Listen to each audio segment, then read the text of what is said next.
నమస్తే అండి. విశ్వావసనామ సంవత్సరం రాబోతోంది. అందులో భాగంగా మకర రాశి వాళ్ళకి మనం చూస్తే కనుక ఆదాయం 8, వ్యయం 14 కనబడుతోంది.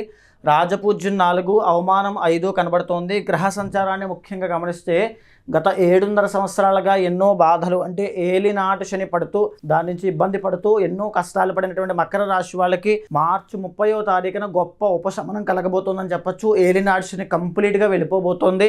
అయితే ఈ యొక్క గ్రహ సంచారంలో పంచమ స్థానంలో ఉండేటువంటి గురుడు మే 15 తర్వాత 6వ స్థానంలోకి వచ్చి గురుబలం అనేటువంటి తగ్గే అవకాశం ఉంది.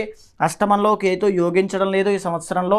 3వ స్థానంలోకి వచ్చినటువంటి శని అద్భుతంగా యోగిస్తున్నాడు. 2వ స్థానంలో రాహు యోగించడం లేదు. దీనివల్ల మీకు శత్రు నాశనం జరగడము, అనుకున్నటువంటి కార్యాలు అనుకున్న టైంలో అవ్వడం లాంటివి మేలోపు జరిగే అవకాశం ఉంటుంది.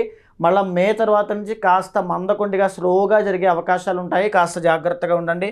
షష్టగ్రహ కూటమి 3వ స్థానంలో పట్టడం చేత ఈ నెలాఖరులు అంటే మార్చి చివరిలో కానీ ఏప్రిల్ మొదటి వారంలో కానీ ఒక గొప్ప ధనయోగము కానీ అనుకున్నటువంటి పని అయ్యేటువంటి అవకాశాలు చాలా పెద్ద స్థాయిలోనే కనబడుతున్నాయి. షష్టగ్రహ కూటమి ఎఫెక్ట్ మీకు బాగుంది కాబట్టి.